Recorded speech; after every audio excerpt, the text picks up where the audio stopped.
안녕하세요. 휴먼 성형외과 성형외과 전문의 김국현 원장입니다. 최근에는 운동도 많이 하고 또 식이요법도 많고 체중 변화가 조금 많으신 분들이 많은 것 같아요. 특히나 이제 고등학교 때까지는 공부 열심히 하시고 영양가 있는 음식을 많이 드시다가 대학교 들어가시고 또 사회 진출하시고 하시면서 체중 관리를 많이 하셔서 체중이 많이 빠지시고 몸매도 좋아지시고 하시는데, 문제는 안 그래도 작았던 가슴이 조금 더 작아졌다, 거기에 더해서 처졌다, 이렇게 오시거든요. 환자분들이 걱정하시는 것만큼 생각보다 가슴이 지방이 많은 편은 아니어서 많이 안 줄어드는 경우가 많기는 한데요. 그래도 꼭 성형외과 전문의 선생님하고 상담을 받고 진단을 받으시는 것이 중요합니다. 제가 환자분들한테 항상 말씀드리는 게, 작은 가슴은 크게 하는 거고 처진 가슴은 거상을 하는 거니까 이게 진단하고 치료가 바뀌면 안 되거든요. 근데 대부분 환자분들이 나는 처진 가슴에서 보형물 넣어서 확대하겠다, 커지기만 하면 다 좋아질 줄 알지만 실제로 그렇지 않습니다. 그래서 내 가슴이 작은 가슴이라는 거는 주관적이니까 작은 가슴일 수도 있고 큰 가슴일 수도 있지만 처진 가슴은 꼭 진단이 필요하고, 처진 가슴이라면 꼭 거상술을 같이 하는 것이 도움이 되기 때문에 성형외과 전문의 선생님하고 상담을 하시는 것이 꼭 도움이 될 거라고 생각합니다.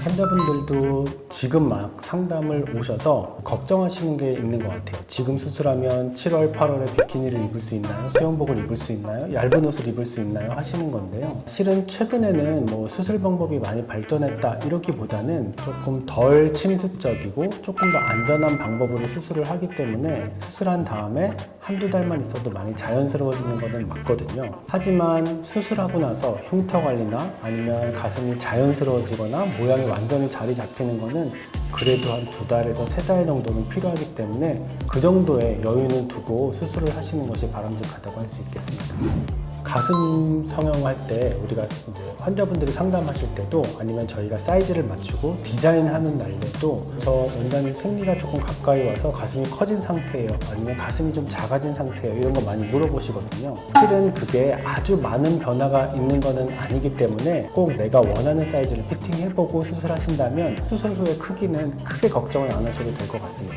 하지만 뭐가 있냐면, 원칙적으로는 생리가 다가오면 다가올수록 출혈의 경향이 조금 더 있는 편이기 때문에 원칙적으로는 그 시간을 조금 피하는 게 좋기는 하지만, 최근에는 겨드랑이로 수술을 할 때나 아니면 밑선이나 유륜으로 수술을 할 때에도 다 보면서 지혈을 하기 때문에 수술 중의 출혈은 아주 많이 걱정을 할 필요는 없을 것 같고, 따라서 생리 주기에 따라서 수술 시간을 정하는 것보다는 수술한 다음에 2주 정도 내가 편하게 쉴 수 있고 건강하게 쉴 수 있겠다 하는 시기를 잡아서 수술하는 것이 가장 바람직합니다. 환자분들이 걱정하시는 게, 나는 체중 변화가 좀 많은 편이라 그거를 가슴 크기를 잘 가늠을 못 하시겠다고 걱정을 하시거든요. 근데 걱정하는 거는 비슷한 것 같아요. 만약에 지금보다 살을 뺄 거면 가슴이 작아지니까 더 크게 넣어야 되는지, 아니면 또 반대로 살을 많이 빼면은 너무 크게 넣었을 때 보형물이 드러나 보일 건지, 이 두 가지가 똑같은 상황에서 하는 걱정이거든요. 저희가 환자분들한테 사이즈를 추천을 드릴 때는 이 가슴의 넓이에 딱 맞게, 그 다음에 피부가 늘어나는 것만큼 높이를 정해서 수술을 하기 때문에 수술하기 전에 먼저 상담을 통해서 원하는 사이즈를 찾고, 거기에 원장님께서 좀 자연스럽게, 아니면 나는 조금 더 풍만했으면 좋겠어요, 이런 거를 꼭 말씀해 주시면 거기에 맞게 수술할 수 있고, 그 수술 결과가 살을 많이 뺀다고 해서 아주 많이 틀려지는 건 아니기 때문에 너무 걱정하지 않으셔도 괜찮을 것 같습니다. 그렇죠. 피부가 늘어나고 내가 원하는 크기를 딱 맞춰본 다음에 그 사이즈를 하는 게 제일 좋은 것 같아요. 그것보다 걱정해서 크게 넣거나 걱정해서 작게 넣을 필요는 없을 것 같아요. 네, 만약에 처진 가슴이라고 진단을 받고 처진 가슴이라면 꼭 가슴 거상 수술을 같이 하는 것이 좋겠습니다. 아까 말씀드린 것처럼 가슴이 크다 작다는 주관적이지만 처진 가슴이냐 않느냐 하는 거는 분명한 기준이 있거든요. 아주 쉽게 말씀드리면, 가슴을 조금 들어서 가슴 밑선에 대고 A4 용지 하얀 종이를 딱 끼는 거예요. 그렇게 봤을 때 내 하얀 종이 선보다 유두가 딱 동일선에 있다든지 밑에 와 있으면 이거는 유두가 내려와서 처진 가슴이 되는 거거든요. 이런 경우에는 꼭 가슴 거상을 해야지, 가슴 확대만으로 거상을 한다 이렇게 생각을 하시면 보형물은 위에 있고 유두는 밑에 있는 이런 미스매치가 생기거든요. 이러면 이쁜 가슴이 될 수도 없을 뿐더러 불편한 가슴이 될 수밖에 없기 때문에 꼭 처진 가슴을 진단을 받고 처진 가슴이라면 거상 수술을 받는 것이 바람직한 방법입니다. 네, 리플링 현상을 최근에는 많이 걱정을 하시죠. 리플링 현상은 성형외과 선생님들한테는 흔하지는 않지만 종종 볼 수 있는 부작용이라고 할 수 있습니다. 먼저 리플링 현상은 보형물이 포지션에 따라서 엎드리거나 좌로 눕거나 아니면 팔을 들었을 때 약해진, 얇아진 피부를 통해서 보형물이 우는 게 보이는 거거든요.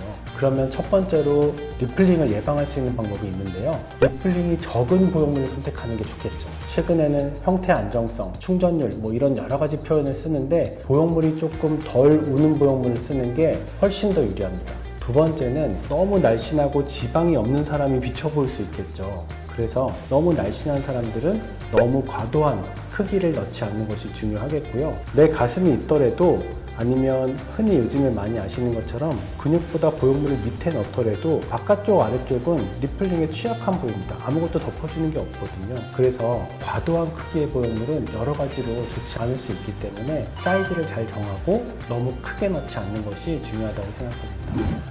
제가 꼭 가슴 수술이 아니더라도 어떤 수술이든 마찬가지거든요. 우리가 만약에 상처가 다치면 2주라는 회복 기간이 필요해요. 똑같아요. 가슴 수술도 밑선으로 하든 겨드랑이로 하든 회복 기간이 느리고 짧고 하는 게 아니고 어떤 수술이든 일단 2주 정도는 꼭 안정, 너무 무리하지 않는 선에서 활동하시는 것이 좋겠습니다. 그 다음에 가슴이 피부가 늘어나고 안정화가 되려면 적어도 한 달, 그 다음에 운동을 시작하는 시기는 한 달이 조금 지나서 천천히 시작하는 게 좋기 때문에 제가 환자분들한테 추천드릴 수 있는 아니면 권유드릴 수 있는 시기는 그래도 한 달 정도가 되지 않을까 싶습니다.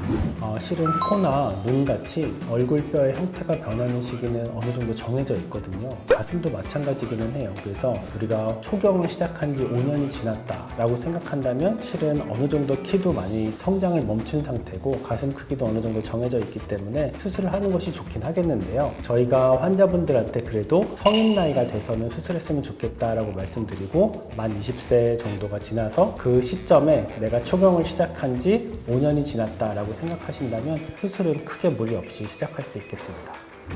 오늘은 가슴 성형에 대해서 알아봤습니다. 최근에는 자기 몸에 대해서 관심도 많고 다이어트도 많이 하고 운동도 열심히 하시는 분들이 많아서 체중 변화에 따른 가슴 모양의 변화가 많기 때문에 거기에 대해서 걱정도 하시고 또 더 좋은 방향으로 수술을 원하시는 분들이 많기 때문에 거기에 대한 설명을 드렸습니다. 오늘 설명을 꼭 참조하시고 꼭 성형외과 전문의 선생님과 상담 받아보시고 알맞는 크기, 알맞는 보형물, 맞는 수술 방법을 선택하셔서 수술을 결정하시는 것이 좋겠습니다.